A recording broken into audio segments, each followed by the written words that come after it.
கர்த்தர் நம்மை ஆசீர்வதிப்பாராக. அல்லேலூயா. இந்த நாளிலே தேவனுடைய ராஜ்யத்திலே நாம் இருக்கிறோம். எந்த ராஜ்யத்தில் இருக்கிறோம்? தேவனுடைய ராஜ்யத்திலே நாம் இருக்கிறோம். கர்த்தருடைய ராஜ்யம் இந்த பூமியிலே 3 ராஜ்யங்கள் வேலை செய்கிறது. இந்த 3 ராஜ்யங்களை குறித்து நாம் சில காரியங்களை பார்த்து கொண்டு நாம் எந்த ராஜ்யத்திலே நாம் இருக்கிறோம் என்பதை அறிந்து மற்றவர்களை எந்த ராஜ்யத்திலே நாம் அழைக்க வேண்டும் என்பதை அறிந்து அழைக்க உதவி செய்வாராக. ஆமீன். அல்லேலூயா. ஸ்தோத்திரம். 3 ராஜ்யங்கள். 1 தேவனுடைய ராஜ்யம், 2 பிசாசுடைய ராஜ்யம், 3 மனிதருடைய ராஜ்யம். இந்த 3 ராஜ்யமும் இந்த பூமியிலே இருக்கிறது. இந்த 3 ராஜ்யத்தின் மத்தியில் தான் மனிதர்களாகிய நாம் வாழ்ந்து கொண்டு இருக்கிறோம். 3 ராஜ்யம். தேவனுடைய ராஜ்யம் எல்லா மனிதனுக்குள் வர வேண்டும் என்பதுதான் தேவனுடைய விருப்பம். ஆகையினால் தான் இயேசு சொன்னார், உம்முடைய ராஜ்யம் வருவதாக. பூமியிலே தேவனுடைய ராஜ்யம் வர வேண்டும் என்பதுதான் இயேசுடைய விருப்பமாக இருக்கிறது. நம்முடைய விருப்பமும் அப்படிதான் இருக்க வேண்டும். தேவனுடைய ராஜ்யம் வர வேண்டும். இந்த உலகத்திலே வேறொரு ராஜ்யம் ஆளுகை செய்து கொண்டிருந்தது. முதலாவது ஆதாமுக்கு ஆண்டவர் அதிகாரத்தை வல்லமை கொடுத்த போது அப்போது தேவ ராஜ்யம் வேலை செய்தது. ஆதாம் ஏவாளும் சாத்தானுடைய வார்த்தையை கேட்டு பாவம் செய்த போது, தேவனுடைய வார்த்தையை மீறின போது, சாத்தானுக்கு எல்லா அதிகாரத்தை மனிதர்கள் கொடுத்த போது அவனுடைய ராஜ்யம் இந்த பூமியிலே கிரியை செய்ய ஆரம்பித்தது. முதலாவது அந்த ராஜ்யம் எப்படின்னா மரணம், பாவம், சாபம் என்கிற ராஜ்யத்தை பிசாசு கொண்டு வந்தான். தேவன் இந்த உலகத்திலே அப்படிப்பட்ட ஒரு ராஜ்யத்தை படைக்கவில்லை. இந்த ராஜ்யம் எப்படி வந்தது என்றால் மனிதனுடைய தவறு, மனிதனுடைய மீறுதல். ஆதாமுடைய மீறுதலினாலே, மீறுதல் என்று நாம் பார்க்கிறோம். அப்படி என்றால் மனிதனுடைய மீறுதல் தான் தவறாகவும் பாவமாக இருக்கிறது. ஆதாம் அந்த நாட்களில் எந்த சினிமா கொட்டாய் இல்லை, எந்த விபச்சாரம் பண்ணுவதற்கு வேறு யாருமே கிடையாது, யாருடைய நிலத்தை கொள்ளையடிப்பதுக்கு மனிதரும் கிடையாது. யாரையும் குறை சொல்லலை, யாரையும் அடிக்கலை, யாரையும் என்ன பண்ணலை, பகைக்கலை, யாரையும் குறை சொல்லலை. அப்படியாப்பட்ட காலத்தில் அவர்கள் பாவம் செய்தார்கள் என்று சொன்னால் பாவம் என்றால் என்ன என்பதை நாம் புரிந்து கொள்ளணும். பாவம் என்றால் என்ன? தேவனுடைய வார்த்தைக்கு நாம் செவி கொடுக்காமல் போவதுதான் பாவம். சபையே, திருசபையே, நாம் தேவனுடைய வார்த்தைக்கு செவி கொடுக்கணும். என் வார்த்தைக்கு நீ செவி கொடுக்கணும் என்று ஆண்டவர் சொல்றார். இன்று நான் சொல்லுகிற வார்த்தைக்கு நீ செவி கொடுத்து கீழ்ப்படிந்தா பூமியில் உள்ள சகல ஜனங்களை பார்க்கலாம் நீ ஆசீர்வாதமாக இருப்பேன் என்று கர்த்தர் சொல்லி இருக்கிறாரே. என் வார்த்தைக்கு செவி கொடுக்கிற மனுஷன் பாக்கியவான் என்று சொல்லி இருக்கிறாரே. என் வார்த்தைப்படி செய்கிறவன் பாக்கியவான் என்று சொல்லி இருக்கிறாரே. அப்படி என்றால் வார்த்தைக்கு செவி கொடுக்காமல் போகிற மக்களாக நாம் இருக்கக்கூடாது. தேவனுடைய வார்த்தை செவி கொடுக்கணும். அதனால் தான் ஆவியானவர் சபைக்கு சொல்லுகிறது என்னவென்றால், காது உள்ளவன் தேவனுடைய வசனத்தை கேட்க கடவான். சபையிலே போதிக்கப்படுகிறது, பரிசுத்த ஆவி மூலமாக உங்களுக்கு சொல்லப்படுகிற வார்த்தைக்கு நீங்கள் செவி கொடுத்து கீழ்ப்படிய வேண்டும். முதல் மனிதன் தவறு செய்த போது பிசாசு அவர்களை வஞ்சித்து, சர்வமானது ஸ்திரியை ஏமாற்றி வஞ்சித்ததினாலே அதிகாரம் பெற்றவர்கள் எல்லா அதிகாரத்தையும் சாத்தானுடைய கைகளில் ஒப்பு கொடுத்து விட்டார்கள். அது முதல் கொண்டு உலகத்திலே மரணம், முதலாவது பாவத்தின் சம்பளம் மரணம் என்று வேதம் சொல்கிறது. மரணம் இல்லாத உலகத்தை தேவன் படைக்கும் போது இவர்கள் பாவம் செய்த போது மரணத்தை அடைந்தார்கள். மரணத்தின் கூர் என்னன்னா, இங்கே மனுஷனுடைய வாழ்க்கையிலே அதுக்கப்புறம் தான் வியாதி, சாபம், தரித்திரம் ஒவ்வொரு மனிதனுடைய வாழ்க்கையிலும் தொடர்ந்து வந்து கொண்டே இருந்தது. அவனுடைய வாழ்க்கை நாசமாக்கி கொண்டு இருக்கிறது. யார் என்றான்? பிசாசு. தேவன் இந்த உலகத்தை தேவராஜ்யம் உலகமாக படைத்தார். பிசாசு இந்த உலகத்தை இப்போது ஆண்டு கொண்டு இருக்கிறதை நாம் பார்க்கிறோம். இந்த உலகத்திலே வேறொரு ராஜ்யம் வேலை செய்து கொண்டு இருக்கிறது. தேவன் விரும்புகிறது என்ன? ஆதாம் இழந்து போன அந்த ராஜ்யத்தை, தேவனோடு கூட இருக்க வேண்டிய அந்த சமூகத்தை அவன் விட்டு இழந்து போனதை மறுபடியும் மனிதனுக்கு கொடுக்க வேண்டும் என்பதுதான் தேவனுடைய விருப்பம். ஆமென். அல்லேலூயா. இன்னைக்கு நம்ம நிறைய பேர் வியாதியில் இருக்கிறாங்க. சபையிலே நிறைய பேர் பலவீனமாக இருக்கிறாங்க. காரணம் என்ன? உங்களில் ஒருவன் வியாதிப்பட்டு இருந்தால் சபை மூப்பரை வரவழைத்து அவளுக்காக எண்ணெய் பூசி ஜெபம் பண்ண கடவன் என்று வேதம் சொல்லுகிறதே. உங்களில் ஒருவனும் வியாதிப்படக்கூடாது என்று வேதம் சொல்லுகிறது. நாம் வியாதியோடு கூட இருக்கிறோம். பிசாசு வியாதியை கொண்டு வந்து, பலவீனத்தை கொண்டு வந்து இந்த உலகத்திலே நம்மை ஒடுக்கி கொண்டு இருக்கிறான். இது தேவனுடைய ராஜ்யம் அல்ல, இது பிசாசுடைய ராஜ்யம். நாம் தேவனுடைய ராஜ்யத்திலே வாழ வேண்டும் என்பது தான் தேவனுடைய விருப்பமாக இருக்கிறது.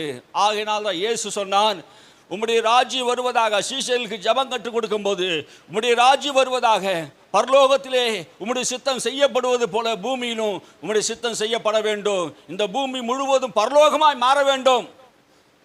பரலோகமாய் மாற வேண்டும் என்று தான் தேவனுடைய விருப்பமாக இருக்கிறது. ஆகினாலே பரலோக ராஜ்யம் இந்த பூமிக்கு வர வேண்டும். எத்தனை பேர் பரலோக ராஜ்யம் பூமிக்கு வரணும்னு விரும்புறீங்க? ஆமென், அல்லேலூயா. பரலோக ராஜ்யம் பூமிக்கு வரணும்னா நாம் என்ன செய்யணும்? பரலோக ராஜ்யம் பூமிக்கு வரணும் என்ன செய்யணும்? என்னங்க செய்யணும்? அல்லேலூயா சொல்லுங்க, என்ன செய்யணும்? நம்ம ஜெபம் பண்ணணும், உம்முடைய ராஜ்யம் வருவதாக, உம்முடைய சித்தம் பரலோகத்தை செய்யப்படுவதை செய்யணும். அப்போ தேவ ராஜ்யம் இந்த பூமிக்கு வரணும்னா நான் ஒரு காரியத்தை செய்யணும். ஆமென். நமக்குள்ளே இப்போ தேவ ராஜ்யம் வந்திருக்கிறது என்று வேதம் சொல்லுகிறது. உங்களுக்குள்ளே தேவனுடைய ராஜ்யம் வந்திருக்குது. எப்போ தேவ ராஜ்யம் வந்திருக்கிறது? எனக்குள்ள எப்போ தேவ ராஜ்யம் வந்திருக்குது? இயேசு கிறிஸ்து எப்போ என் உள்ளத்தில் வந்தாரோ, இயேசு கிறிஸ்து எப்போ என் பாவ இருளை அகற்றினாரோ, எனக்குள்ள இருக்கிற இருள் எப்போ வெளியே போச்சோ, அப்போவே தேவனுடைய ராஜ்யம் எனக்குள்ள வந்துடுச்சு. அல்லேலூயா. இயேசுவை ஏற்றுக்கொண்ட ஒவ்வொருடைய வாழ்க்கையிலும் இருள், பாவ இருள் அகன்ற போதே தேவனுடைய ராஜ்யம் வந்துடுச்சு. அல்லேலூயா. ஒவ்வொரு தனிப்பட்ட மனிதனுக்குள்ளும் தேவ ராஜ்யம் வர வேண்டும். ஆமென். ஒவ்வொரு தனிப்பட்ட மனுஷனுக்குள்ளும் தேவனுடைய ராஜ்யம் வந்தாதான் அவன் தேவனுடைய ராஜ்யத்திலே வாழ முடியும். அல்லேலூயா. யார் யாருக்குள்ளே இயேசு வருகிறாரோ, இயேசுவின் ஆண்டவர், இயேசுவின் இரட்சகர் என்று ஏற்றுக்கொள்கிறார்களோ, அவர் உள்ளத்திலே தேவ ராஜ்யம் வருகிறது. ஆமென், அல்லேலூயா. ஆமென் சொல்லுங்க. கவனமாக்குறீங்களா? ஒரு தனிப்பட்ட மனிதனுக்குள்ளே ஆண்டவர் வர வேண்டும். அப்படி என்றால் சுவிசேஷம் எல்லா ஜனங்களுக்கு அறிவிக்கப்படும் போது எல்லா மனிதனுக்குள்ளும் இருள் இருக்கிறது. எல்லா மனிதனுக்கும் பாவ இருள் இருக்குது. அந்த பாவ இருளை அகற்றுவதற்கு இயேசு என்கிற ஒளி ஒரு மனிதனுக்குள்ள வர வேண்டும். ஆமென், ஆமென் சொல்லுங்க. இயேசு தான் ஒளி. இயேசு தான் இருளை அகற்ற வேண்டிய ஒளி, பாவத்தை அகற்ற வேண்டிய ஒளி, அந்தகாரத்தை அகற்ற வேண்டிய ஒளி அவர்தான். அவர்தான் மிகுந்த சந்தோஷத்தை, வெளிச்சத்தை கொடுக்கிறவரா இருக்கிறார். ஒவ்வொரு மனிதனுக்குள் இருள் இருக்கிறது. இருள் என்று சொல்கிற சாத்தானுடைய அதிகாரம் இருளில் இருந்த நம்மை வெளிச்சத்துக்கு கொண்டு வந்தார் என்று கொலேசிய சொல்கிறார். ஆமென். இருளின் ராஜ்யத்தில் இருந்த நம்மை ஒளியின் ராஜ்யத்துக்கு கொண்டு வந்திருக்கிறார். அல்லேலூயா. நாம் எங்கே இருந்தோம் என்று பவுல் சொல்றார்? இருளின் ராஜ்யத்தில் இருந்தோம். இப்போ எங்க இருக்கிறோமா? ஒளியின் ராஜ்யத்தில் இருக்கிறோம். ஒரு காலத்தில் அந்தகாரத்தில் இருந்தோம், தேவன் அற்றவளா இருந்தோம், பாவம் செய்கிறவளா இருந்தோம், அக்கிரமக்காரர்களா இருந்தோம், கொலைக்காரர்களா இருந்தோம், வேசி கல்லர்களா இருந்தோம், பொய்யர்களா இருந்தோம், விக்கிரக ஆராதனைக்காரர்களா இருந்தோம். இப்போது தேவன் அந்தகாரத்தில் இருந்த நம்மை ஒளியின் ராஜ்யத்திலே கொண்டு வந்து குமாரனுடைய ராஜ்யத்தில் நம்ம வைத்திருக்கிறார். ஏற்கனவே ஒரு ராஜ்யம் இருந்தது, அந்த ராஜ்யத்தில் இப்போ நான் இல்லை. அல்லேலூயா. இல்லைன்னு சொல்றவங்க அல்லேலூயா சொல்லுங்க. ஆமென். நான் அந்த ராஜ்யத்தில் இல்லை, இருளின் ராஜ்யத்தில் இல்லை. எந்த ராஜ்யத்தில் இருக்கிறேன்? குமாரனுடைய ராஜ்யத்தில் இருக்கிறேன். அல்லேலூயா. குமாரன் உங்களுக்கு ராஜாவா இருக்கிறாரா? இயேசு உங்களுக்கு ராஜாவா இருக்கிறாரா? அந்த ராஜ்யத்தில் இருக்கிற உனக்கு இருள் இல்லை, பாவம் இல்லை. ஆமென். தேவ நீதி உனக்கு உண்டாயிருக்கிறது, தேவ சமாதானம் உண்டாயிருக்கிறது, நித்திய ஜீவன் உண்டாயிருக்கிறது. அல்லேலூயா. நீ எந்த ராஜ்யத்தில் இருக்கிறீங்க? தேவ ராஜ்யத்திலே நாம் இருக்கிறோம். ஒவ்வொரு மனிதனுக்குள்ளும் தேவ ராஜ்யம் வர வேண்டும் என்றால் இயேசு ஒவ்வொரு குடும்பங்களுக்கும் ஒவ்வொரு மனிதனுக்கும் அறிவிக்கப்பட வேண்டும். ஆமென். அதுதான் பரிபூர்ண சித்தம். அதுதான் ஒவ்வொரு மனுஷனும் ரட்சிக்கப்பட வேண்டும் என்பது தேவ சித்தமாய் இருக்கிறது என்று வேதம் சொல்லுகிறது. ரட்சிக்கப்பட வேண்டும் என்றால் இயேசுவை பிரசங்கித்தே ஆக வேண்டும். இயேசுவை நீ பிரசங்கிக்காவிட்டால் ரட்சிப்பு உண்டாகாது. எழுப்புதல் எழுப்புதல் என்று சொல்றோமே, எப்படி எழுப்புதல் வரும்? ஜெபம் பண்ணா எழுப்புதல் வந்துருமா? ஜெபம் பண்ணா எழுப்புதல் வந்துருமா? 32 வருஷமா கிறிஸ்துவோட கூட இருக்கிறேன். எழுப்புதல் என்றால் என்ன என்ற கேள்விகளுக்கு இன்னைக்கு நிறைய பேருக்கு பதில் இல்லை. எழுப்புதல் எப்படி வரும்? நீ சுவிசேஷத்தை இயேசுவை பற்றி அறிவிக்காவிட்டால் ஒரு மனிதனுக்குள் இருள் போகாது. ஒரு மனிதன் ரட்சிக்கப்படாவிட்டால் தேவனுடைய ராஜ்யம் வராது. தனிப்பட்ட முறையிலே நீ இயேசுவை ஒரு மனிதனுக்கு அறிவிக்க வேண்டும். அப்போதுதான் தேவ ராஜ்யம் வரும். ஆமென். அல்லேலூயா. நீ சுவிசேஷத்தை சொல்லணும், தேவனை நீ அறிவிக்கணும். இயேசு கிறிஸ்து உனக்காக மரித்தார், உன் பாவங்களை சிலுவையிலே சுமந்தார், உன் சாபங்களை சிலுவையிலே சுமந்தார். உனக்காக தான் இயேசு இந்த உலகத்தில் வந்தார் என்று நீ அறிவிக்கணும். சபையே, இந்த சபையில் இருக்கிற யாரும் விசுவாசிகளா, ஒரு விசுவாசிகளாக சீஷர்களாக மாறணும் என்று தான் விரும்புகிறார். அல்லேலூயா. நீ சீஷர்களாக இருக்கணும். இயேசுவுடைய சீஷனா இருக்கணும். அவர் நாமத்தை அறிவிக்கணும், சுவிசேஷத்தை சொல்லணும். ஆமே. சபை எப்படி வளரும்? விசுவாச கூட்டம் எப்படி சேர்ந்தது? அப்போஸ்தலர்கள் எல்லாம் அனுதினமும் சுவிசேஷத்தை அறிவித்தார்கள். எழுப்புதல் என்றால் என்ன? சுவிசேஷத்தை அனுதினமும் அறிவிக்கிற கூட்டங்கள். தினந்தோறும் வீடுகள் தோறும் அப்பம் விட்டார்கள், சோத்திரம் பண்ணினார்கள், அடித்தார்கள், உதைத்தார்கள், அப்போஸ்தலர்களை சிறைபிடித்தார்கள், காவல் வைத்தார்கள், பயமுறுத்தினார்கள். அவர்கள் அனுதினமும் சந்தோஷத்தோடு கிறிஸ்துவை அறிவித்தார்கள். தினந்தோறும் ரட்சிக்கப்பட்டவர்களை கர்த்தர் சபையிலே சேர்த்து கொண்டே வந்தார். அதுதான் எழுப்புதல். அல்லேலூயா. சமாரியா பட்டணத்திலே பிலிப்பு போய் பிரசங்கித்த போது, கிறிஸ்துவ குறித்து அவர் பிரசங்கித்த போது, மந்திரவாதிகள் எல்லாம் மந்திர புஸ்தகங்களை கொண்டு வந்து எரித்தார்கள். பிசாசு பிடித்தவர்கள் எல்லாம் அலறினார்கள். முடவர்கள், சப்பானிகள், கண் தெரியாதவர்கள் கண் பார்த்தார்கள். அற்புதங்கள் நடந்தது. அதுதான் எழுப்புதல். அல்லேலூயா. ஸ்தேவான் ஜனங்களுக்குள் புகுந்து பெரிய அற்புதங்களை, அடையாளங்களை செய்து இயேசு கிறிஸ்து நாமத்தை மகிமைப்படுத்தினான். அல்லேலூயா. பேதுருடைய நிழலிலே கர்த்தர் அநேக அற்புதங்கள், அடையாளங்கள் செய்து இவரே கிறிஸ்து என்று பிரசங்கித்தார்கள். அல்லேலூயா. தேவனுடைய ராஜ்யம் எப்படி வரும்? மற்றவருக்கு தேவனுடைய ராஜ்யத்தை நாம் அறிவிப்பதன் மூலமாகவே தேவனுடைய ராஜ்யம் வெளிப்படும் என்பதை நான் அறிந்து இருக்க வேண்டும். அல்லேலூயா. பேதுரும் யோவானும் தேவாலயத்துக்கு அவர்கள் புறப்பட்டு போன போது சப்பானியா இருந்தவன், இயேசு கிறிஸ்து பிறக்கிறதுக்கு முன்னாடி அவன் சப்பானியா இருந்தவன். இயேசு எத்தனையோ முறை அந்த தேவாலயத்துக்கு போயிருந்தார். ஆனால் சப்பானியா இருந்தவன் பேதுருவும் யோவானியும் பார்த்து, யோவானியும் யாரு? பேதுரு தானே. ரெண்டு பேரையும் பார்த்து என்ன பண்ணாங்க? கேட்டாங்க, பிச்சை கேட்டாங்க. என்ன கேட்டான்? பிச்சை கேட்டான். பிச்சை கேட்ட போது என்ன சொன்னாரு யோவான்? என்ன சொன்னாரு? வெள்ளியும் பொண்ணும் என்னிடத்தில் இல்லை. என்கிட்ட வெள்ளியும் கிடையாது, பொண்ணும் கிடையாதுப்பா. நான் கர்த்தருடைய ஊழியக்காரன். என்கிட்ட எதுவும் கிடையாது. என்கிட்ட இருக்கிறது இயேசு கிறிஸ்து நாமம். இயேசு கிறிஸ்து நாமத்தினால எழுந்து நட என்று சொன்ன போது அங்கே எழுப்புதல் உண்டாயிற்று. ஆமே. உன்னை குணமாக்கினது யார்? 40 வருஷமா இந்த தேவாலயத்தில் பிச்சை கட்டு கொண்டு உட்கார்ந்து இருந்தவன் இப்போது எழுந்து நடக்கிறான். அங்கிருந்து பரிசேயர்கள், ஆசாரியர்கள், மூப்பர்கள் எல்லாரும் ஆச்சரியப்படுகிறார்கள். அந்த பட்டணத்து மக்கள் எல்லாம் ஆச்சரியப்படுகிறார்கள். இயேசு செய்த அற்புதங்களை எல்லா ஜனங்களும் பார்த்தார்கள். 40 வருஷம் அவன் எழுந்து நடக்க முடியாத ஒரு சப்பானியா இருந்தவனை சுகமாக்கின போது, வெளியரங்கமாக அற்புதங்கள் செய்த போது எழுப்புதல் உண்டாயிற்று. அல்லேலூயா. அல்லேலூயா. அற்புதங்களை, அடையாளங்களை புறஜாதிகளை கீழ்ப்படிய பண்ணினார் இயேசு. அவங்க எல்லாரும் பேதுரு யோவானையும் நோக்கி பார்த்து கொண்டே இருந்தார்கள். அவர் பேதுரு சொல்றாரு, யோவான் சொல்றாரு, வாசிங்க அதுல. யோவான் சொல்லும் போது என்ன சொல்றாரு? எங்களை நோக்கி பார்க்கிறது என்ன? எங்க சுய பக்தினாலேயோ எங்க சக்தினாலேயோ நாங்கள் இவனை எழும்ப பண்ணினோம் என்று எண்ணாதிருங்கள். அல்லேலூயா. எங்க சுய சக்தினால அல்ல, சுய பக்தினால அல்ல, எங்களுடைய ஜப வாழ்க்கையினால அல்ல, எங்களுடைய பரிசுத்த வாழ்க்கையினால அல்ல, உபவாசத்தினால் அல்ல, இயேசு கிறிஸ்து நாமமே இவனை பலப்படுத்தினது. அல்லேலூயா. இயேசு கிறிஸ்துவின் நாமம்தான் அவனை பலப்படுத்தினது. அவன் கால்கள் பலவீனங்கள் எல்லாம் நீங்கினது இயேசுவின் நாமம். அந்த இயேசு கிறிஸ்து நாமத்தை யார் மகிமைப்படுத்துகிறார்களோ, யார் உயர்த்தி காட்டுகிறார்களோ அந்த இடத்துல அற்புதம் நடக்கும். இயேசு எப்படி அற்புதங்கள் செய்வார் என்றால், நீங்கள் புறப்பட்டு போய் சுவிசேஷத்தை அறிவிக்கும் போது தேவன் உங்களோட கூட இருந்து நீங்க சொன்ன வசனத்துக்கு சாட்சியாக அவர் அற்புதங்களையும் அடையாளங்களையும் செய்கிறவராக இருக்கிறார். அல்லேலூயா. நீ சுவிசேஷத்தை சொல்லும் போதுதான் அற்புதம், அடையாளம் நடக்கும். எனக்கு வர இல்லை, வல்லமை இல்லைன்னு சொல்லாதீங்க. இயேசு நாமத்தை போய் சொல்லுங்க. இயேசு நான் குணமாக்குவார் சொல்லுங்க. இயேசு அற்புதங்கள் செய்வார் என்று சொல்லுங்க. சொல்லி உன் விசுவாசத்தோடு வியாதிஸ்தர் மேலே கைகளை வைங்க. அப்போது நீங்க குணமாக்க மாட்டீங்க, அவர்களுக்கு குணமாக்குவார். அல்லேலூயா. இயேசு தான் குணமாக்குறவராக இருக்கிறார். சுய பக்தினால் அல்ல, சுய சக்தினால் அல்ல. தேவ ராஜ்யம் வர வேண்டும் என்றால் நாம் ஜெபம் பண்ணணும், ஊழியத்தை செய்யணும், சுவிசேஷத்தை அறிவிக்கணும். எந்தெந்த மனிதனுக்குள்ளே இயேசு வருகிறாரோ அந்த மனிதனுக்குள்ளே தேவ ராஜ்யம் வருகிறது. தேவ ராஜ்யம் எப்படி வரும்னா, இருள் ஒரு மனிதனுடைய வாழ்க்கையில் இருக்கிறது. பிசாசு அந்த மனிதனுக்குள்ளே இருளை கொண்டு வந்திருக்கிறான். பாவத்தின் இருள், அக்கிரமத்தின் இருள், அந்தகாரத்தின் இருள் மனிதனை பிடித்து இருக்கிறது. ஒரு மனிதனுடைய வாழ்க்கையில் இருந்து அந்த இருள் போக வேண்டும் என்றால் மெய்யான ஒளி இயேசு வர வேண்டும். அல்லேலூயா. ஒவ்வொரு மனிதனுக்குள்ளும் ஒரு நாள் என்னுடைய வாழ்க்கையில் இயேசு வந்ததினால் தான் என் வாழ்க்கை வெளிச்சமாயிடுச்சு.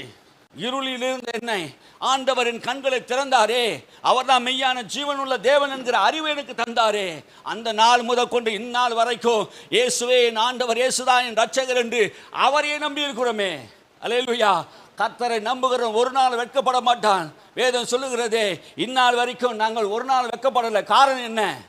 நான் இளவயதா இருந்தேன், முதிர் வயதானே, நான் அப்பத்துக்காக என் சந்ததிக்கு அலைந்து திரிந்ததை காணவில்லை என்று தாவீது சொல்றாரே. நாங்கள் ஒரு காலம் அலைந்து திரிகிறவர்கள் அல்ல. எங்கள் தேவைகளை தேவன் சந்திக்கிறவராக இருக்கிறார். ஆமென். அல்லேலூயா.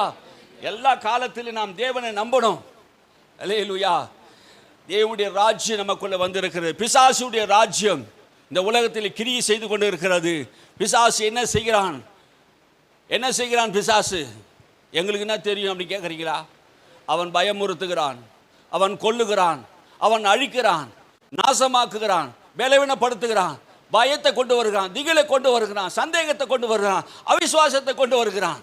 இது எப்போல்லாம் உங்கள் வாழ்க்கையில் நடக்குதோ அப்போதெல்லாம் பிசாசு உங்களுக்குள்ளே வேலை செய்கிறத நாம் பார்க்க முடியும். ஏன் ரட்சிக்கப்பட்ட எனக்குள்ளே எப்படி வேலை செய்யணும்?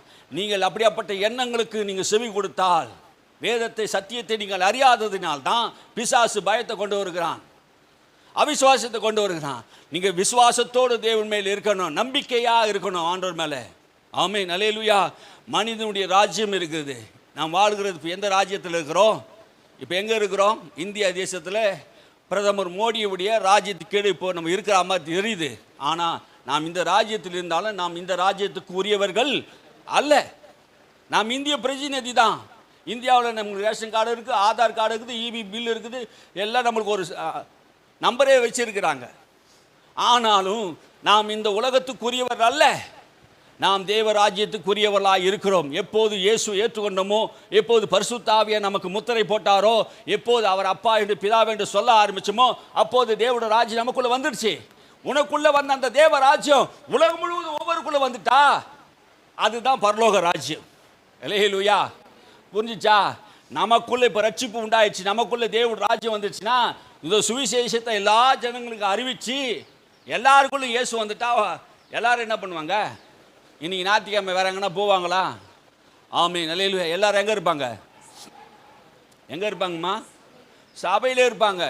ஆமென். ட்ரெயினில் போனால், பஸ்ஸில் போனால், ஃப்ளைட்டில் போனால் எங்கே இருப்பாங்க? எல்லாரும் ஏதாவது ஷாப்பிங் மாலில் போனால், ஹோட்டலில் போனால் எல்லாரும் சோத்திரம் பண்ணி ஜெபம் பண்ணுவாங்க. ஆமென். இந்த பாதுகாப்புக்காக சோத்திரம் சொல்லுவாங்க. ஆமென். அல்லேலூயா. தேசம் இந்தியா தேசம் சந்திக்கப்பட வேண்டும்னா தேவ ராஜ்யம் வர வேண்டும். அந்த தேவ ராஜ்யம் வருவதற்கு நீங்கள் வேலை செய்யணும்.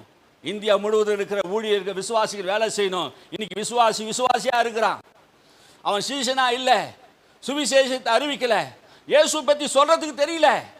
நீ எத்தனை வருஷம் இன்னும் இயேசு வருவார்னு சொல்லி நிற்கிறேன், இன்னும் இயேசு பற்றி உனக்கு சரியா சொல்ல தெரியலையே.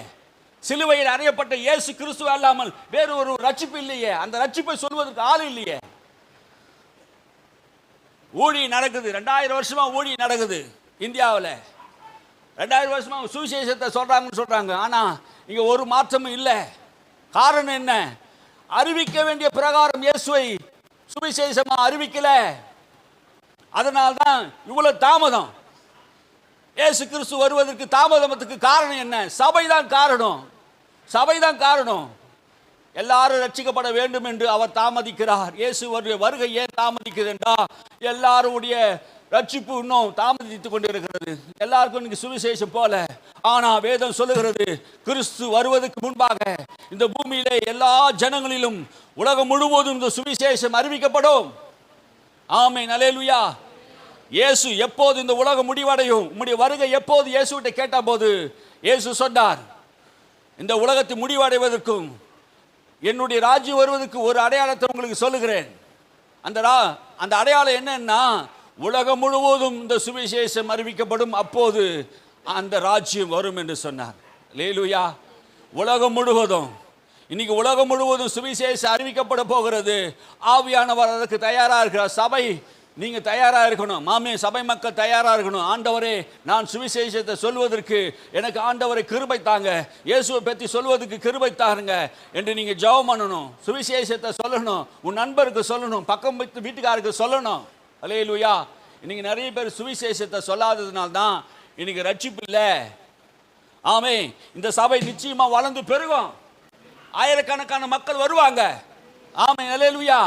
ரட்சிக்கப்படாத மக்கள் ரட்சிக்கப்பட்டு வராங்க, குடும்பம் குடும்பம் வருவாங்க. ஆமென். தேவன் பெரிய காரியங்களை செய்வார். ரட்சிப்பு கர்த்தருடையது, அவர் சர்வ வல்லமுள்ள தேவன். ஆமென். நாம் அனுதினமும் ஜெபித்துக் கொண்டு இருக்கிறோம், ஆண்டவரை பற்றி சொல்லி இருக்கோம், வைராக்கியமா சொல்றோம். அல்லேலூயா. வைராக்கியமா சொல்லி கொண்டு இருக்கிறோம். ஜீவன் உள்ள தேவன். ஆமென். நம்முடைய தேவன் ஜீவன் உள்ள தேவன். வைராக்கியமா சொல்லுவோம். ஆமென். தேவன் சபையை பெருக பண்ணுவார். விசுவாசியே, நீ தேவனுடைய ராஜ்யத்தில் கீழ்ப்படிந்து அந்த சத்தத்துக்கு செவி கொடுத்து உன் பக்கத்தில் அக்கம் பக்கத்தில் இருக்கிறவர், வியாதி உள்ளவர்கள், பலவீனம் உள்ளவர்களுக்கு இந்த ராஜ்யத்தின் சுவிசேஷத்தை நீ சொல்லணும். நீ சொல்லாவிட்டா உனக்கு ஐயோ. பவுல் சொல்றாரே, நான் சுவிசேஷத்தை பிரசங்கிக்காவிட்டால் எனக்கு ஐயோ, எனக்கு ஆபத்து. நான் சுவிசேஷத்தை அறிவிக்கணும். நான் கடன் பட்டு இருக்கிறேன், பாவ கடன் பட்டு இருக்கிறேன். இந்த சுவிசேஷத்தை நான் அறிவிக்காவிட்டா எனக்கு ஆபத்து வரும். நான் எனக்காக ரத்தம் சிந்தி ஜீவனை கொடுத்த இந்த இயேசுவை, இந்த மெய்யான ஆண்டவரை நான் சுவிசேஷமாக அறிவிக்காவிட்டால் அந்த பாவத்தில் அவர்கள் போய் பாவத்தில் விழுந்து நரகத்துக்கு போய்விடுவார்களே. என்னிடத்தில் ஒப்புவிக்கப்பட்ட இந்த சுவிசேஷத்தை நான் புறஜாதிகளிடத்திலும் ராஜாக்களிடத்திலும் ஆசாரியரிடத்திலும் நான் சொல்ல வேண்டுமே. நான் அல்ல, எனக்குள்ள கிறிஸ்துவின் அன்பு என்னை நெருக்கி ஏவுகிறது என்று பவுல் சொல்லுகிறாரே. கிறிஸ்துவின் அன்பு இருக்குமானால் நாம் அவர் சுவிசேஷத்தை அறிவிக்கிறவளாக இருப்போம். அல்லேலூயா. நாம் ஒவ்வொரு நாளும் கிறிஸ்துவின் சுவிசேஷத்தை அறிவிக்கணும். தேவ ராஜ்யத்தில் வந்திருக்கிற நாம், இருளின் ராஜ்யத்திலிருந்து நம்மை விடுதலையாக்கி அன்பின் ராஜ்யத்தில் கொண்டு வந்திருக்கிற நாம் அநேக மக்களுக்கு வெளிச்சத்தை கொடுக்க வேண்டும். ஆமே. இன்னைக்கு நிறைய மக்கள் இருளில் இருக்கிறாங்க, நிறைய மக்கள் வியாதியிலே பலவீனத்தில் இருக்கிறாங்க. அவர்களெல்லாம் நாம் அறிந்த இந்த மெய்யான இயேசு கிறிஸ்துவை அறிய வேண்டும் என்பது நம்முடைய பாரமாக இருக்கணும். ஆமே. இந்திய தேசம் கிறிஸ்துவை அறியணும். நம் பகுதி நேதாஜி நகர் கிறிஸ்துவை அறியணும். அல்லேலூயா. இந்த பகுதி முழுவதும், குராமட்ட முழுவதும் இயேசு அறியணும் என்று நம்மளுடைய வாஞ்சை, நம்முடைய ஜபமாக இருக்கணும். ஆமே. நம் பகுதியெல்லாம் ஆண்டவர் தொடணும், தேவ ராஜ்யம் வரணும், பிசாசு ராஜ்யம் கட்டப்படணும். பலமான முந்தி கட்டினால் வழி அவருடைய ராஜ்யம் வராது, கொள்ளையடிக்க முடியாது ஆத்துமாக்களை. பிசாசு முதல் கட்ட வேணும். ஆமே. அவன் கிரியை செய்து கொண்டு இருக்கிறான். என்ன கிரியை செய்து கொண்டு இருக்கிறான்? மக்களுடைய மனதை குழப்பிக் கொண்டு இருக்கிறான். கிறிஸ்துவை அறியக்கூடாதபடி மனதை குருடாக்கி கொண்டு இருக்கிறான்.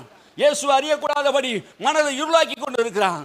2 கொரிந்தியர் புஸ்தகம் 4ஆம் அதிகாரம் 4ஆம் வசனத்தை நீங்கள் வாசித்து பார்த்தீங்கன்னா, 2 கொரிந்தியர் புஸ்தகம் வாசிங்க. 2 கொரிந்தியர் புஸ்தகம்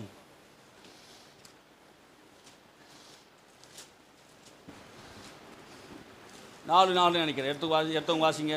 தேவனுடைய சாயலாய் இருக்கிற கிறிஸ்துவின் மகிமையான சுவிசேஷத்தின் ஒளி அவிசுவாசிகளாகிய அவர்களுக்கு பிரகாசமாய் இராதபடிக்கு இப்பிரபஞ்சத்தின் தேவனானவன் அவர்களுடைய மனதை குருடாக்கினான்.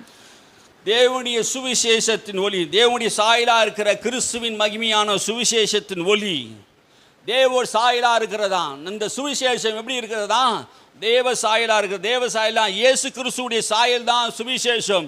இந்த சுவிசேஷத்தை அவிசுவாசிகளாகிய அவர்களுக்கு பிரகாசமாக இராதபடிக்கு இப்பிரபஞ்சத்தின் தேவனானவன் பிசாசானவன் அவருடைய மனதை குருடாக்கி விட்டான். யாருடைய மனதை? இந்த உலகத்தாருடைய மனதை குருடாக்கி வைத்திருக்கிறான். பிசாசு குருட்டுத்தன்மையை கொடுத்திருக்கிறான். அவன் மனது குருடாக்கி வைத்திருக்கிறான். ஒவ்வொரு மனதும் குருடா இருக்கிறது.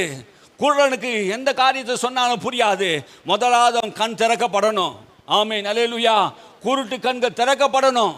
இயேசு கிறிஸ்து நாமத்தினாலே அந்த குருட்டு கண்கள் திறக்கப்படுவதாக. ஆமென், அல்லேலூயா. எல்லாரும் ஜெபம் பண்ணுமா இந்த விஷயத்துக்காக. இப்பிரபஞ்சத்தின் தேவனானவன் அவிசுவாசியாக அவர்களுடைய இருதயத்தை குருடாக்கினபடினாலே அவர் கண்கள் திறக்கும்படியாக இயேசுவின் நாமத்தை ஸ்தோத்திரிப்போமா. ஸ்தோத்திரம் ஆண்டவரே. எல்லாருடைய மனக்கண்கள் திறக்கப்படுவதாக இயேசு கிறிஸ்துவின் நாமத்தினாலே. பிசாசு குருடாக்கின குருட்டு கண்கள் இயேசு கிறிஸ்து நாமத்தினால் ஒருமனப்பட்டு ஜெபம் பண்ணுங்க. எல்லா பகுதியில் இருக்கிற மக்கள் எல்லாம் ரட்சிக்கப்படும்படியாக குருட்டு கண்கள் திறக்கப்படும்படியாக. அப்போதுதான் கிறிஸ்துவின் மகிமையின் சுவிசேஷத்தை அவர் காண முடியும். இயேசுவின் நாமத்தினாலே ஆண்டவரை கண்கள் திறக்கப்படுவதாக. எல்லா குருட்டு கண்கள் திறக்கப்படும்படியாக நாங்கள் ஸ்தோத்திரிக்கிறோம். அற்புதங்கள் செய்வீராக. இயேசுவின் நாமத்தில் ஜெபிக்கிறோம் நல்ல பிதாவே. ஆமீன், அல்லேலூயா, அல்லேலூயா. பவுல் பிரசங்கித்துக் கொண்டே இருந்தார். பவுல் ஒரு நாள் அப்போஸ்தலர் நடவடிக்கை 16ஆம் அதிகாரத்திலே ஒரு ஆற்றங்கரையிலே ஜெபித்து விட்டு ஆற்றங்கரையில் வந்த பெண்களிடத்திலே பவுல் பேசிக்கொண்டே இருந்தான்.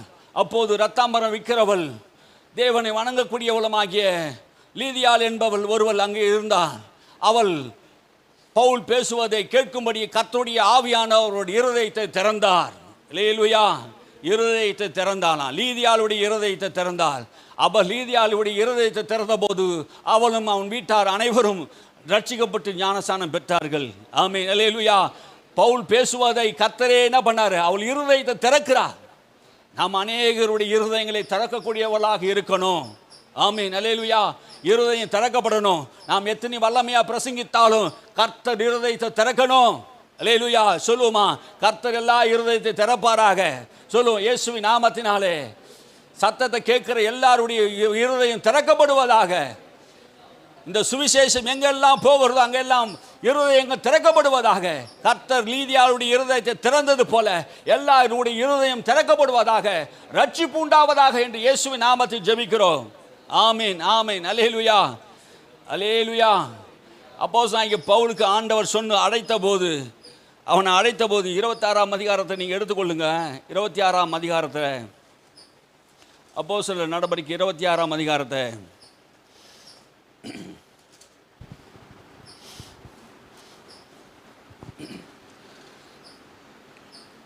ஆண்டவர் அப்போஸ்தலனாகிய பவுலை ஆண்டவர் அழைத்த போது அந்த அழைப்பை பெற்ற அவன் ஆண்டவருடைய வாழ்க்கையை அவனுடைய வாழ்க்கையில் கிரியை செய்தார்.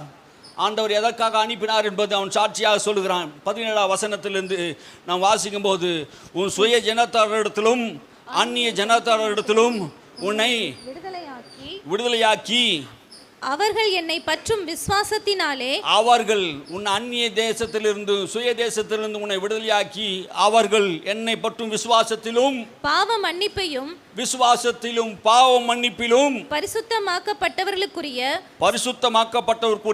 சுதந்திரத்தையும் பெற்றுக்கொள்ளும்படியாக சுதந்திரத்தை பெற்றுக்கொள்ளவும் அவர்கள் இருளை விட்டு ஒளியினிடத்திற்கும் சாத்தானுடைய அதிகாரத்தை விட்டு தேவனிடத்திற்கும் திரும்பும்படிக்கு அவர்களுடைய கண்களை திறக்கும் பொருட்டு இப்பொழுது உன்னை அவர்களிடத்திற்கு அனுப்புகிறேன் என்றான். நீ அவருடைய கண்களை திறக்கும்படி இப்போது உன்னை அவர்களிடத்தில் அனுப்புகிறேன். அல்லேலூயா. நாம் எதற்காக அனுப்பப்படுகிறோம்? அநேகருடைய கண்களை திறக்கும்படியாக. அல்லேலூயா. எதற்காக தேவன் நம்மை அனுப்பி இருக்கிறார்? எதற்காக தேவன் நம்மை வைத்து இருக்கிறார்? அப்போஸ்தலனாகிய பவுலே, உன்னை விடுதலையாக்கினது எதற்காக? அநேகர் பாவ மன்னிப்பை பெற வேண்டும். என்னை பற்றி விசுவாசம் அநேகருக்கு உண்டாக வேண்டும். பரிசுத்தமாக்கப்பட வேண்டும். சுதந்திரம் பெற வேண்டும். அவர்கள் சாத்தானுடைய அதிகாரத்தை விட்டு ஒளியின் இடத்திலே வர வேண்டும். அவர் கண்களை நீ திறக்க வேண்டும். பவுலே, நீ அநேகருடைய கண்களை திறக்க வேண்டும். என்னை பற்றி சாட்சி நீ அநேக மக்களுக்கு சொல்ல வேண்டும். அல்லேலூயா. கிறிஸ்துவை பற்றிய சாட்சி நீ சொல்லும் போது அநேகருடைய கண்கள் திறக்கப்படும். சாத்தான் அநேகருடைய கண்களை குருடாக்கி வைத்திருக்கிறான். தேவ பிள்ளையே, குருட்டு கண்கள் திறக்கப்படணும். அநேகருடைய இருதயம் திறக்கப்படணும்னா இந்த ராஜ்யத்தின் சுவிசேஷத்தை சபையை நீ அறிவிக்கணும். ஆமென். ஒவ்வொருவரும் நீ அறிவித்தே ஆக வேண்டும். அது உன்மேல் விழுந்த கடமையா இருக்கிறது. சுவிசேஷத்தை அறிவிக்காவிட்டா எனக்கு ஐயோ என்று சொன்னாரே, கடன்பட்டு இருக்கிறேன் என்று சொன்னாரே, நான் யூதருக்கும் ஞானிகளுக்கும் மூடர்களுக்கும் கடன்பட்டு இருக்கிறேன் என்று சொன்னாரே. எல்லா ஜனங்களுக்கும் நான் சுவிசேஷத்தை அறிவிக்கணும். எல்லா மனுஷனும் ரட்சிக்கப்பட வேண்டும் என்று தேவன் விரும்புகிறாரே, அந்த விருப்பத்தை நான் நிறைவேற்றும் என்றால் சிலுவையில் அறையப்பட்ட இயேசுவின் ரத்தத்தை அல்லாமல் ஒருவனும் ரட்சிக்கப்பட முடியாது என்கிற சத்தியத்தை எல்லா ஜனங்களுக்கு நான் அறிவிக்க வேண்டும் என்று புறப்பட்டு போய் தமஸ்குவிலே கிறிஸ்துவை குறித்து அறிவித்தார். அல்லேலூயா. ஒரு காலத்தில் பக்தி வைராக்கியமாக இருந்த அப்போஸ்தலனாகிய பவுல் மதவெறி பிடித்தவனாக, ஜாதி வரி பிடித்தவனாக, இந்த யூத மதம் அழிந்து விடுமே என்று கிறிஸ்துவை ஏற்றுக்கொண்டவர்களுக்கு விரோதமாக, கிறிஸ்துவத்தையும் கிறிஸ்துவர்களுக்கு விரோதமாக எழும்பி அவர்களை அழிக்க வேண்டும். கிறிஸ்துவை துன்பப்படுத்தினான், சபையை துன்பப்படுத்தினான், சபை விசுவாசிகளை துன்பப்படுத்தி சிறையில் அடித்தான்.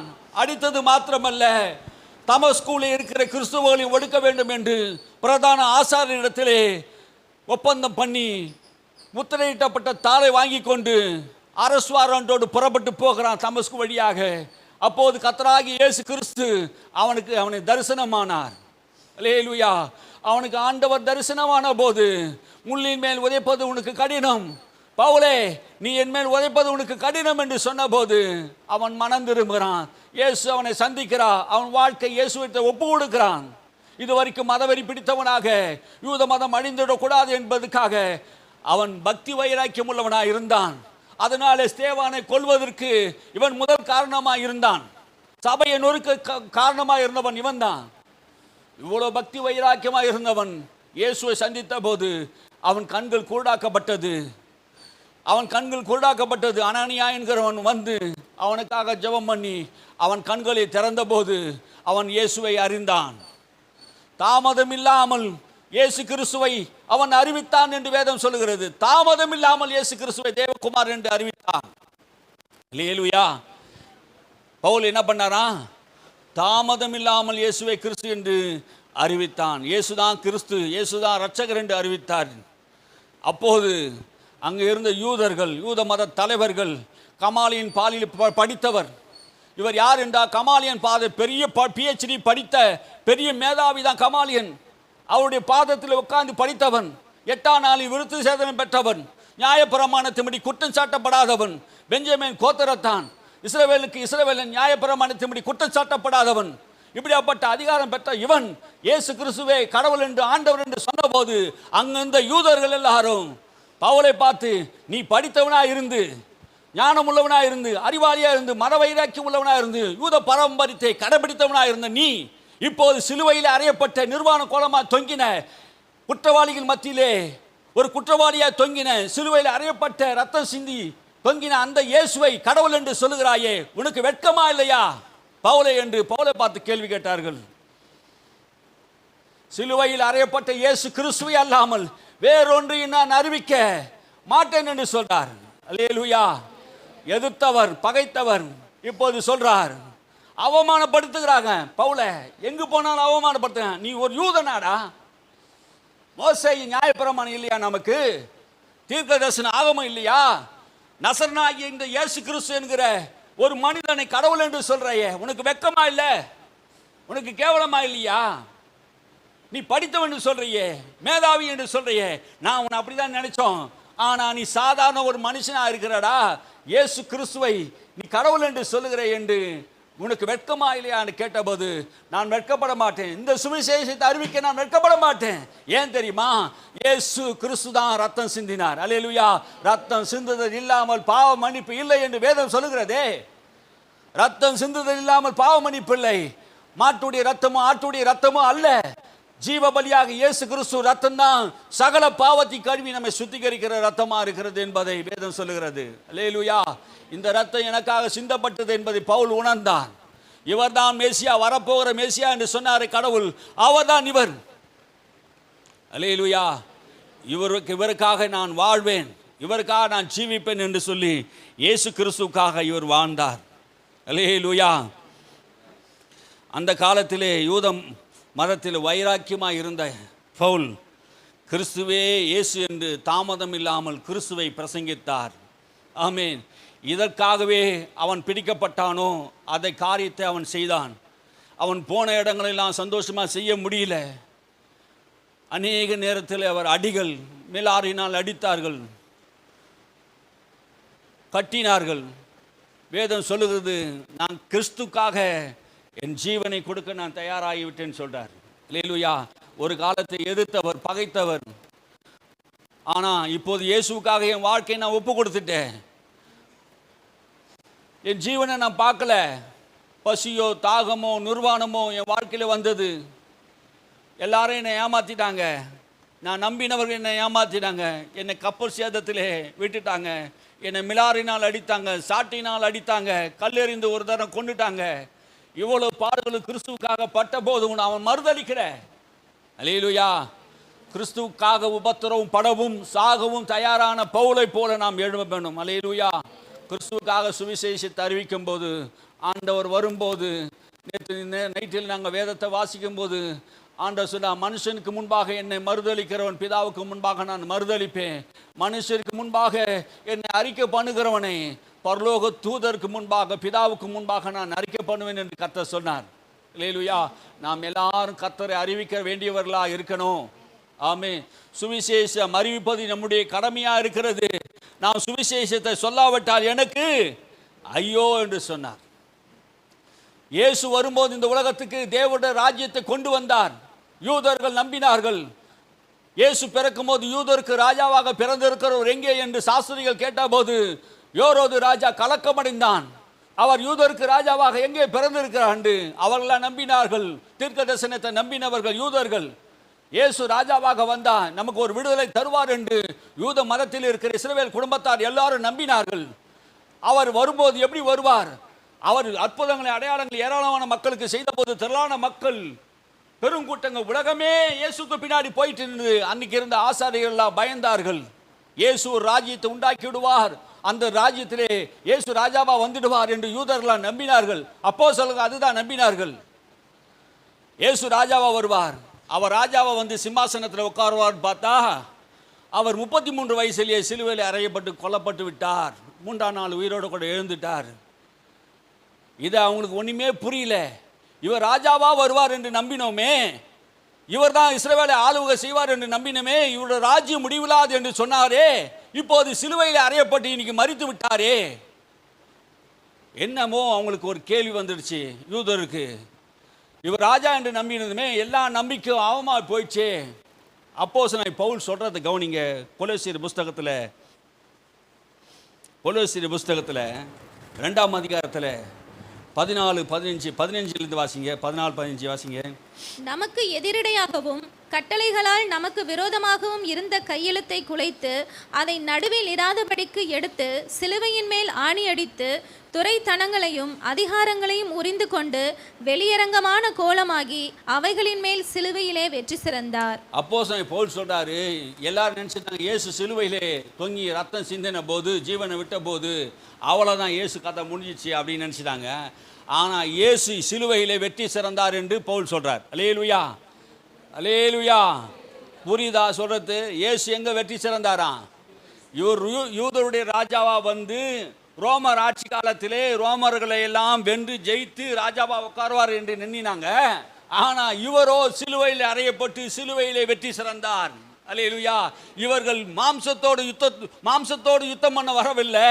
இவர் அந்தகார ஆவிகளோடு பிசாசோடு பிசாசுடைய ராஜ்யத்தோடு போராடி அவனை நிர்வாணமாக கோலமாக்கி சிலுவையிலே வெற்றி சிறந்தார். அல்லேலூயா. அவனுடைய அதிகாரத்தையும் வல்லமையும் புரிந்து கொண்டார்.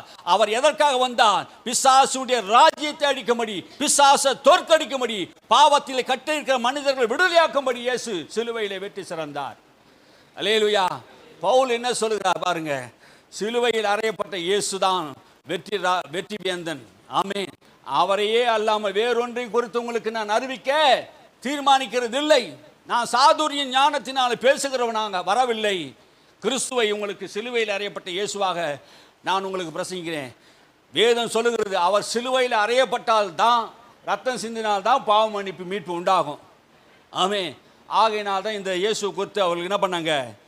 அறிவித்தார்கள். அல்லேலூயா. இயேசு இந்த உலகத்தில் வந்தபோது அவருடைய ராஜ்யம் பரவ என்று நினைச்சாங்க. ஆனால் இயேசு அவர் சொல்றாரு, என்னுடைய பிலாத்து கேட்குறான், நீ யூதருடைய ராஜாவா? ஆமா, நான் யூதருடைய ராஜா என்று இயேசு சொன்னார். ஆனால் என்னுடைய ராஜ்யம் இந்த உலகத்தில் இல்லை. அவர் சொல்றாங்க, வாசிப்பாங்க யோவான் 18ஆம் அதிகாரம் 36ஆம் வசனத்தை வாசிங்க. 18:36.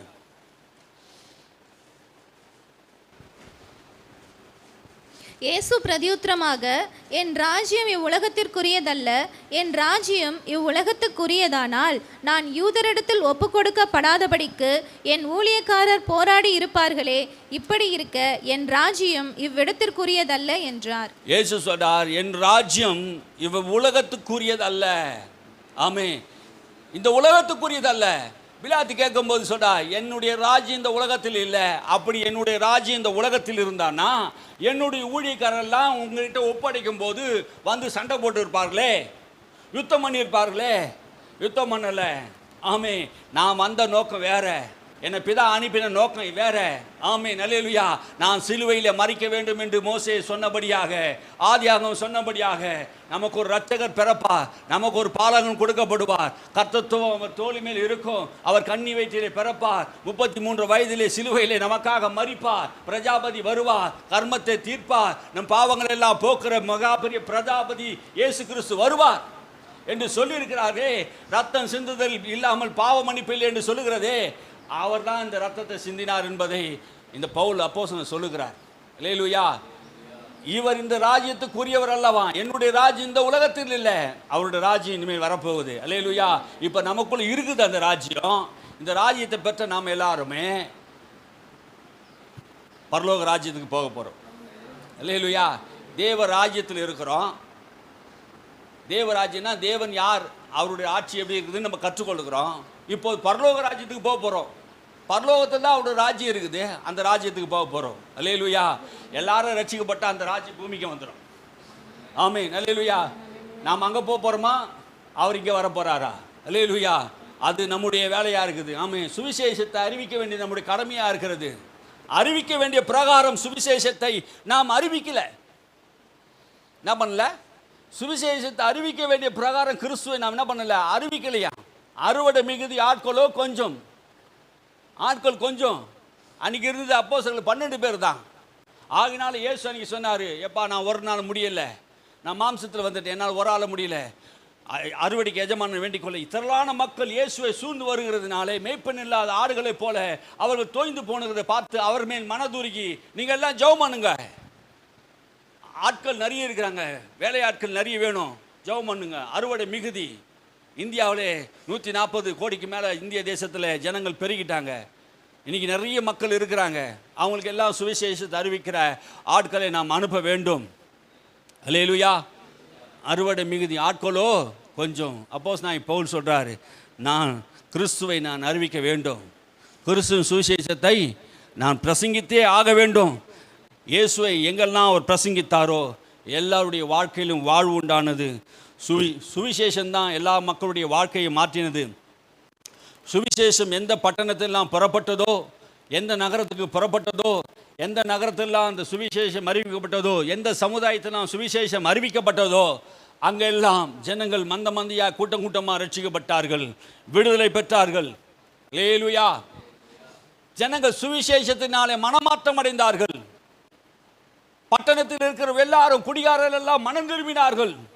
அல்லேலூயா. சுமித் விகல்ஸ் காலத்திலே, பெனியின் காலத்திலே, சார்லஸ் பின்னி, பெனின்ல சார்லஸ் பின்னி காலத்திலெல்லாம் ஜனங்கள் மந்த மந்தியாக ரட்சிக்கப்பட்டாங்க. தேவ பிரசன்னம் அவர் வாழ்க்கையில் வெளிப்பட்ட போது அவர்கள் எல்லாம் மனம் திரும்பி இயேசுவை ஏற்றுக்கொண்டார்கள். பாவ உணர்வு அடைந்தார்கள். பரிசுத்த ஆவியிலே நிறைந்த ஒரு மனிதர்களாக இயேசுக்காக தியாகமாக ஊழியம் செய்யும் போது தேவ பிரசன்னம் வெளிப்பட்டது. சபையிலெல்லாம் எழுப்புதல் அடைந்தது. இன்றைக்கி ஏன் சபையில் ஆத்மாக்கு வரலைன்னா, சுவிசேஷத்தை அறிவிக்க வேண்டிய விதமாக நாம் அறிவிக்கவில்லை. அது நம்முடைய தப்பு. அறிவிக்கலை. புதிய குடும்பம், புறஜாதி குடும்பம் ரட்சிக்கப்பட்டு சபைக்கு வராத காரணம் என்ன? சுவிசேஷத்தை அறிவிக்கலை. ஒரு காலத்தில் கிராம ஊழியங்கள், ஹாஸ்பிட்டல் மினிஸ்ட்ரி, தெருவில் போய் பிரசங்கம், தனித்தாள் ஊழியம், எல்லா இடங்களையும் சொன்னோம். அன்றைக்கி சபைகளிலே ஒவ்வொரு மாதமும் ஆராதனை நடந்தது. என்ன ஆராதனை தெரியுமா? ஞானஸ்தான ஆராதனை மாதம் நடக்கும். சுவிசேஷம் அறிவிக்க போது இன்றைக்கி சுவிசேஷம் அறிவிக்கலை. சபைகளில் இருக்கிற விசுவாசிகள் எல்லாம் எப்படி இருக்கிறாங்கன்னா, பிராய்லர் கோழி மடிக்கிறாங்க. பிராய்லர் கோழி தெரியுமா? வெள்ளை கோழி, அந்த கூண்டில் அடித்து வச்சுக்கிறது, போய் மேய்வே தெரியுமா? வெள்ளை கோழி இருக்குதுல்ல, பிராய்லர் கோழி தெரியுங்களா? அது வந்து என்ன பண்ணுன்னா, கூண்டில் அடைச்சி வச்சுருப்பாங்க. அது கறிக்கு தான் உதவும். இன்றைக்கி நிறைய பேர் சபைக்கு கறிக்கு தான் உதவுது. என்ன கறிக்கு உதவுன்னு புரியுதா சொல்கிறது? கறிக்கு தான் உதவுண்ணே. கறி சாப்பிட்லாம், நல்லா இருக்கும், அதனால் வருமானம் வருமா தவிர சபைக்கு வருமானம் வரும். விசுவாசியாக இருந்தால் மொந்த கோழி தான், கூண்டில் அடைக்கப்பட்ட கோழி தான். அதனால் ஒரு பிரயோஜனம் கிடையாது. அது போய் மேயாது, அது போய் என்ன பண்ணாது, இனப்பெருக்கம் செய்யாது. நிறைய விசுவாசி அப்படி தான் இருக்கிறாங்க. பெரிய பெரிய சபைகளில் கூட நிறைய விசுவாசி இருக்குது. ஒன்றும் ஊழியம் செய்யாது, சுவிசேஷத்தை அறிவிக்காது, மொந்த கோயை போல் அடைச்சி வச்சுக்குது. சத்தியம் என்னான்னு தெரியாது. ஒரு மாலில் போயிட்டு வரா மாதிரி தான் வருதுங்க எல்லாம் இன்றைக்கி ஜனங்கள். சுவிசேஷம் அறிவிக்க வேண்டிய பிரகாரம் நம்ம அறிவிக்காதனால தான் பட்டணங்களில் ரட்சிப்பு இல்லை, ஆராதனை இல்லை, ஞானஸ்தான ஆராதனை இல்லை. ஆங்கிலேயன் திருச்சபை முதல் பேராயர் வேதநாயகன் வி. சாமுவேல் அசரியா, ஆங்கிலேயன் திருச்சபை முதல் பேராயர் வி. எஸ். சாமுவேல் அசரியா என்கிறவர் ஆங்கிலேயன் திருச்சபை முதல் பேராயர். அவர் என்ன செய்தார் தெரியுமா? அவர் காலத்தில் ஒரு ஆளுக்கு ஞானஸ்தானம் எடுக்கணும்னா, ஞானஸ்தானம் கொடுக்கணும்னா, ஞானஸ்தானம் எடுக்கிற ஆள் முதல் 2 பேர் என்ன பண்ணணுமா? சுவிசேஷம் சொல்லி சீஷராக்கி சபையில் ஞானஸ்தானத்துக்கு ஆயத்தமாக்கிட்டு அப்புறம்தான் ஞானஸ்தானம் கொடுப்பாங்களே. புரியுதா? இப்போ என்னன்ட்டு அன்றைக்கி திருச்சபை எப்படி வாழ்ந்தது தெரியுமா? அப்படி வாழ்ந்தது. எல்லாரும் சீஷத்துவத்தில் வாழ்ந்தாங்க. இன்றைக்கி சபையுடைய நிலைமை என்ன? சீஷத்துவத்தில் வளரதில்லை, எல்லாரும் விசுவாசிகள்.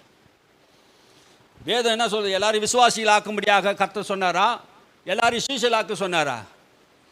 இன்னைக்கு ஒட்டு மொத்தமாக இந்த தவறு செய்து கொண்டு இருக்கிறாங்க. எல்லாம் திருச்சபையில் இதே தவறு தான். ஒட்டு மொத்தமாக எல்லாரும் பொந்த கோழி தான். ஒன்றுத்துக்கு உதவ கறிக்கு தான் உதவும். விசுவாசிகளாகவே இருக்கிறார்கள். சுவிசேஷத்தை அறிவிக்க வேண்டிய பிரகாரம் கிறிஸ்துவை அவர்கள் அறிவிக்கவில்லை. ஆமென், அல்லேலூயா. அவருடைய புண்ணியங்களை அறிவிக்கும்படி கர்த்தர் நம்மை தெரிந்து கொண்டாராம். ஆமென். யாருடைய புண்ணியங்களை?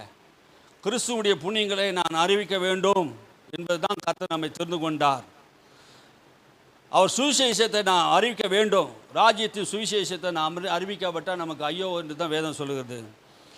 இப்போது சுவிசேஷத்தை அறிவிக்க வேணும்னா பணம் தேவை. இன்றைக்கி சுவிசேஷத்துக்காக வாங்கப்பட்ட பணம், இந்திய தேசத்துக்கு வந்த பணம் 98% ஊழியத்தில் காணிக்கையில் தசம்பாகம் வந்த பணத்தில் கணக்கெடுத்து பார்த்தா சுவிசேஷத்துக்காக எவ்வளோ செலவிட்டார்கள் என்று கணக்கிட்டு பார்த்தா 2%. 2% தான் சுவிசேஷத்துக்காக. 100 ரூபாயில் 2 ரூபா தான் சுவிசேஷத்துக்காக செலவிட்டாங்களாம். மற்ற 98 ரூபாய் என்ன ஆயிடுச்சுன்னு கேட்டிங்களா? நான் சொல்ல தேவையில்லை, நீங்களே புரிஞ்சுங்க. மற்ற 98 ரூபாய் என்ன ஆகி போச்சு? ஊழியக்கார பிள்ளைங்களுக்கு ஆடம்பர வாழ்க்கை வாழ்வதற்காகவே. ஆமென். கிறிஸ்துவை எதற்காக சுவிசேஷமாக அறிவிக்கிறாங்க? இன்னைக்கு வயிற்று பிழப்புக்காக சுவிசேஷம் அறிவிக்கிறதுனால்தான், சொத்து சேர்க்கறதுனால்தான், ஆஸ்தியை சேர்க்கறதுனால, பேருக்காக புகழுக்காக ஊழியம் செய்கிறதுனால்தான் இன்னைக்கு என்ன பண்ணலை? ராஜ்யம் பரவலை. ஆமீன், அல்லேலூயா. இது மூலமாக எனக்கு நிறைய எதிர்ப்பு வரலாம், பரவாயில்ல. சத்தியத்தை சொல்லுவதனால சத்துருவானாலும் பரவாயில்ல. ஆமீன். எதிர்ப்பு வரதான் செய்யும். சுவிசேஷத்தை நாம் அறிவிக்க கடனாளியாக இருக்கிறோம். அல்லேலூயா. இயேசு இந்த உலகத்திற்கு வெளிச்சமாக இருந்தார்.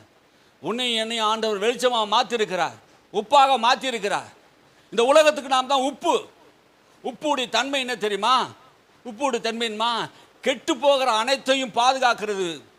கெட்டு போக வைக்கிற எல்லாம் கிருமியும் அழிக்கக்கூடிய ஆற்றல் உப்புக்கு இருக்கிறது. ஆண்டவர் ஏன் இந்த பூமியில நம்ம உப்பாக வைத்திருக்கிறாரு? இந்த உலக மக்கள் எல்லாம் கெட்டு இருக்கிறாங்க. நம்ம ரட்சித்து நமக்குள்ள வெளிச்சத்தை கொடுத்து கெட்டு போகிற எல்லாருக்குள்ளும் அந்த கிருமிகளை அழிக்குவதற்காக நம்ம இந்த உலகத்தை உப்பாக வைத்திருக்கிறார். அல்லேலூயா. உப்பு நல்லது. ஆனால் உப்பிலே சாரம் இல்லாமல் போயிட்டா அது எங்கே போடுமா? கொட்டப்படும், வெளியே கொட்டப்படும். எங்கே கொட்டப்படும்? பரலோகத்தில் ஏற்றுக்கொள்ளப்படாதான். விசுவாசிகள் சாரமற்று போயிருந்தால், விசுவாசிகள் ஜீவனற்று போயிருந்தான், சத்தியத்தை அறியாமல் இருந்தான், அவர்கள் தேவனுடைய ராஜ்யத்தை சேர்க்கப்பட முடியாது. வெளியே எரிவதற்கும் கொட்டப்படுவதற்கும் கால்களால் மிதிக்கப்படுவதற்கும் ஒப்புமே தவிர ஆண்டவருடைய ராஜ்யத்துக்கு போக முடியாது. அல்லேலூயா. விளக்க கொளுத்தி எங்கே வைக்கணும்? ஹாலில் வைப்பாங்க. விளக்க கொளுத்தி எங்கே வைப்பாங்க? ஹாலில் வைப்பாங்க. ஹாலில் வச்சா எல்லாருக்கும் வெளிச்சம் கொடுக்கும் ஹாலில் இருந்து. ஆனால் இன்னைக்கு இயேசு என்கிற விளக்க எல்லா இருதயத்தையும் கொளுத்தி வச்சுட்டாங்க. ஊழியர்கள் எல்லாரும் செய்கிற ஒரு விஷயம் என்ன தெரியுமா? எல்லாருடைய இருதயத்தையும் இயேசு என்கிற விளக்க கொளுத்தி வச்சுட்டாங்க விசுவாசிக்குள்ள. ஆனால் அவங்க வேற எங்கேயும் போய் வெளிச்சம் கொடுக்கக்கூடாது. எங்கே இருக்கணுமா? சபைக்குள்ளேயே இருக்கணும். என்ன சொல்லிட்டார் இயேசுநாதர்? என்ன சொன்னார்? விளக்க கொளுத்தி ஹாலில் வைக்கணும், தண்டின் மேல் வைக்கணும். ஆனால் நீங்கள் மரக்கான் கீழே போய் வச்சா வெளிச்சம் கொடுக்காது. இன்னைக்கு அநேகருடைய விசுவாசியுடைய வாழ்க்கை விசுவாசிகளாக வைத்ததற்கு காரணம் என்னென்னா, மரக்காலில் போட்டு, மரக்கானா தெரியுமா? நெல் அலக்கிறது மரக்கா. அந்த மரக்கா விளக்க கொளுத்தி அந்த மரக்காவை போட்டு அமுக்கி பாஸ்டாமா போய் மேலே உக்காஞ்சிக்கிறாங்களாம். உனக்குள்ள ஜீவ ஒளி இருக்குது. அந்த ஒளி யாருக்கும் வீசக்கூடாது. இந்த சபையிலே வேற எங்கேயும் போயிடக்கூடாது. இந்த சபை தான் உனக்கு எல்லாமே. சுவிசேஷத்தை அறிவிக்கணும். ஆமென், அல்லேலூயா. வெளிச்சத்தை கொடுக்க வேண்டிய பிரகாரம் நம்ம வெளிச்சத்தை கொடுக்கல, அதனால தான் ஜனங்கள் ரட்சிக்கப்படலை. அல்லேலூயா. புரியுதா உங்களுக்கு சொல்கிறது? சத்தியத்தை நீங்கள் அறியணும். சத்தியம் உங்களை என்ன பண்ணும்? விடுதலையாக்கும். கிறிஸ்துவை பிரசங்கிக்கவே எனக்கு தேவன் அழைத்தார் என்கிற சத்தியத்தை நீங்கள் உணர்ந்து சுவிசேஷத்தை நீங்கள் சொல்லணும். இந்த ராஜ்யத்தில் இருக்கிறோம். எந்த ராஜ்யத்தில்? தேவனுடைய ராஜ்யத்தில் இருக்கிறோம். இந்த ராஜ்யத்தில் நாம் புத்திரர்களாக இருக்கிறோம். இந்த ராஜ்யத்துடைய ஸ்தானாதிபதிகளாக இருக்கிறோம், உத்தரவாதிகளாக இருக்கிறோம். நாம் மற்றவர்களுக்கு இந்த சுவிசேஷத்தை அறிவிக்க வேண்டும். பிரசங்கத்தை கேட்டீங்க, உண்மைதான். ஆனால் எத்தனை பேர் ஒப்பு கொடுக்குறீங்க நான் சொல்லுவேன்ட்டு? ஆமென். கைகளை உயர்த்துங்க. அல்லேலூயா. சுவிசேஷத்தை நான் சொல்லுவேன். அல்லேலூயா. ஆண்டவர் பார்க்குறார். ஆமென். உங்கள் இருதயத்தை தேவன் பார்க்குறார். அல்லேலூயா. நீ சுவிசேஷத்தை சொல்லணும். இயேசு உன்னை நேசிக்கிறான்னு சொல்ல தெரியல, அது சொன்னாலே போதும். ஆமென். அல்லேலூயா. ஒரே ஒரு விசுவாசி ஒரே ஒரு நாள் ரட்சிக்கப்பட்டா. சமாரிய பெண் ஊருக்குள்ளே போய் நான் நசரனாகி இயேசுவை பார்த்துட்டேன், மேசியாவை பார்த்துட்டேன்னு சொன்னபோது அந்த ஊர் பட்டணமே ரட்சிக்கப்பட்டது. ஆமென். ரட்சிக்கப்படுறதுக்கு பல நாட்கள் இல்லை, ஒரே நாளில் ரட்சிக்கப்பட்டு 1 மணி நேரத்தில் ஊழியம் செய்தால் 1 மணி நேரத்தில் ஒரு ஊரே ரட்சிக்கப்பட்டுச்சு. அல்லேலூயா. எனக்கு திறமை இல்லை, தாளந்து இல்லை, நீ சொல்லின்னு இருக்காத. இயேசுவை பற்றி போய் சொல்லு. ஆமென். அல்லேலூயா. இயேசுவை பார்த்த சபைக்கு வாங்க, கர்த்தர் உங்களை தொடுவா, உங்களை ஆசீர்வாதம் பார்த்து சொல்லுங்கள், ஆண்டவர் கொண்டு வருவார். அல்லேலூயா. ஜெபம் பண்ணுவோமா? அல்லேலூயா.